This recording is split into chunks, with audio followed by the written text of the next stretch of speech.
Today, we're going to discuss 5 things you can do about your A before it evaporates.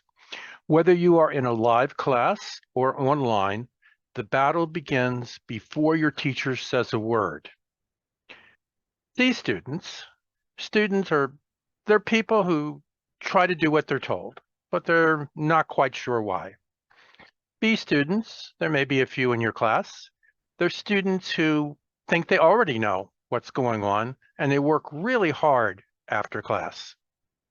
Generally, we never meet the D students because, well, they have other things to do. A students, that's you, have a game plan before the bell rings and only do what needs to be done. If you're going to get an A in your class, you begin by getting out in front of the teacher.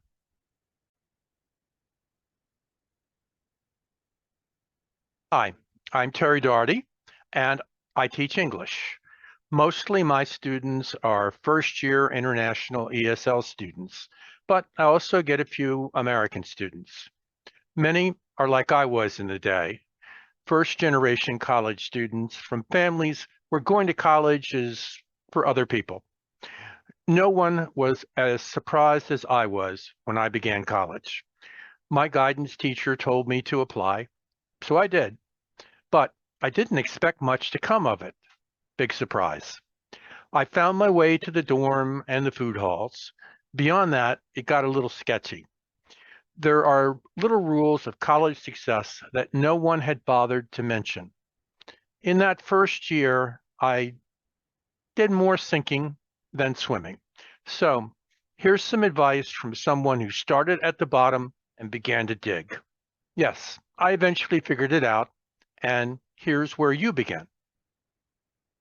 I'm going to show you 5 things to do to get things going your way and get the teacher on your side. Each of these will seem like no big deal. You already know them, or think you do. But have you done them? After we've gotten these tactics sorted out, I'll show you how to get more tips on how to get better grades without being a grind. There's not much that you can do about stupid, but ignorance we can fix. You wouldn't be watching this if you were stupid. The most you have to overcome is a little bit of ignorance. There's stuff you don't know yet, but it's nothing you can't master. If college in America is new to you, this series will help you draw a roadmap to success.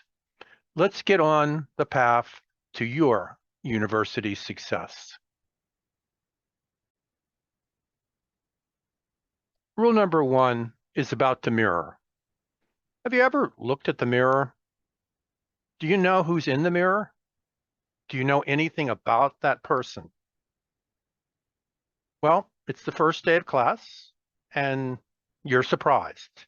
Your writing teacher just asked you to write. Let's start with your favorite subject. No, it's not English 101. It's you. Do you know what every English teacher in America wants the first day of class? They want you to write about yourself. Maybe they'll put it in the form of interviewing your classmate, but in the end, you need to be able to tell your story. I usually recommend doing less to get the best grades. This is a temporary exception, this particular rule, that pays dividends after you do the cost-benefit analysis. In other words, you work a little hard up front, but it's going to work out for you long term. This is something that is going to happen. More importantly, it's something that you will use for a lot of classes. Teachers love these introduction assignments, so do it once, do it right. Then reuse it until something really major happens to change the story of you. Just get this done right after your graduation party. Too late? Well, do it now if you're already on campus. Then you will be one up on the English teacher. Number 2, this one seems easy, but strategically, it's critical. Americans seem to have a fetish about timeliness and punctuality. That's how the world sees us, and maybe they're onto something. Most people in the world see it as kind of anal, but it's immutable and part of our culture. You'll have to deal with it. If you are from a relaxed sort of public high school or from any but the most westerly of cultures, you may schedule things by the day, the week, or even the season. In cultural context, there can be many right ways of handling things. In the American classroom, however, your motto will be, don't be late. Show up for class a minute early. Submit assignments right on time. Be outside your teacher's office for any appointment right on time. Sign on to those online classes right on time. Here's the deal. Americans don't see themselves as cogs in a vast machine that must turn exactly in time with all the other cogs. Quite the opposite. Americans place a lot of value on personal responsibility, along with thinking that everyone's time has value and shouldn't be wasted.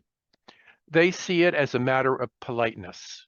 We have a verbal or written contract to be somewhere and do something. If I respect you, I'm there on time, ready to engage. Not too early, but not too late. If you are there and ready to do things at the start of class, you are demonstrating respect for the teacher and your classmates. So don't be late. Tip 3. It's important to know yourself and be prepared to write about yourself for every occasion. Teachers insist you do this for practice, but the gatekeepers for jobs and other professional perks will also expect it. This tip goes to the next step. You need to be aware of yourself and the messages your body is sending. I'm providing some online examples back here because this is where many students are blissfully unaware of the messages their body or its absence is sending. Online classes are not an afternoon at the cinema. People are watching you. If you present an empty bedroom because you are in the other room gaming, or the top of your head because you're dozing against the screen, people notice. You don't really fool them. If you are turned away or playing with your dog or munching on a snack, that is what people see. You can, of course, leave your camera off. That sends its own sort of message. A dead camera is not the same as zoning out in a live class.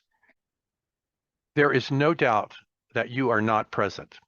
Even if you are lurking at your desk, it's obvious to your colleagues and the teacher that you're not engaged. There are 14 students in the class shown back here behind me. Can you figure out which are headed for A's? 3 of them are. But the others may submit really great assignments. That's possible. But A's are generally connected to faces and voices of students in the minds of the grader. Sorry, that's the way it works. Even if you are perfect in every other respect, the teacher will tend to take off 5 to 10 points for class participation and presence. Even if that's not part of their formal grading strategy, they know whether you were there or not. If you are too cool for school, don't expect to be in the A pool. Be prepared. Yes, it's the American Scouts motto, but it's gender-independent advice. You need a notebook, pencils, and a good dictionary handy. If you are working from home, Post-its can make it easier for you to review after class. Did I mention the text? Yeah, that's pretty handy too. The gap between what you hear in class and connecting it to the context of your text is easier to bridge if it's right there. Look around the class. See the other people who walk in without these things? They are extremely unlikely to be on their way to an A. So we're already down to number 5. So I'm going to paraphrase an American political slogan. It's the syllabus, stupid. The syllabus is one of those big things that's part of every class that people seem to be unaware of. You need to be aware of it if you're going to be an A student. Many of these tips are about treating your teacher with respect so that you might get a little in return. If you are the one who reads the syllabus, you can expect several benefits. The teacher will assume you are an A student because C's and B's and D's, they don't read the syllabus. It will be yours to lose. Teachers work hard to create a syllabus. The dean reads these, so they need to reflect well on your teacher. It's not just about flattery. There's a lot of useful information about what to expect and what weight is given to activities. Don't spend 50% of your time working on something that counts for 5%. Those percentages are the grading scheme that your teacher has worked out. Just exactly what the grader thinks is important.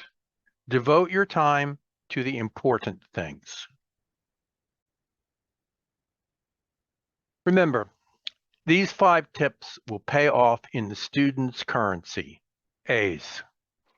Number 1, know your story and be ready to tell it. Number 2, don't be late. Number 3, be self-aware, not self-involved. Know what your body is up to because that's what other people see. Number 4, be prepared. And number 5, well, cheat. Read the syllabus. Know what's going to happen before it happens. Be a wizard. Most students listen to these tips and just sigh.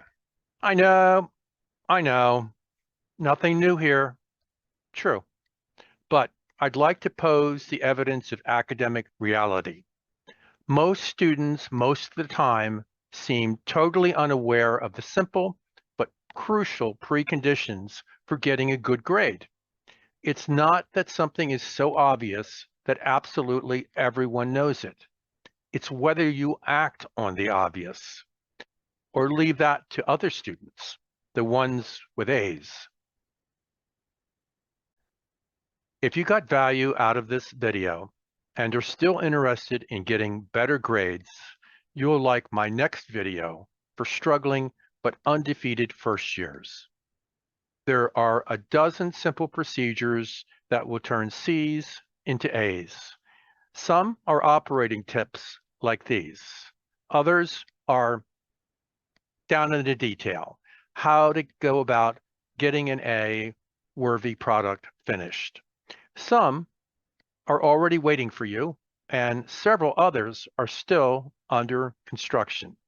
If you want to get an email notification, once they're all ready for you, make sure you hit the subscribe button and turn on the notification bell. See you next time.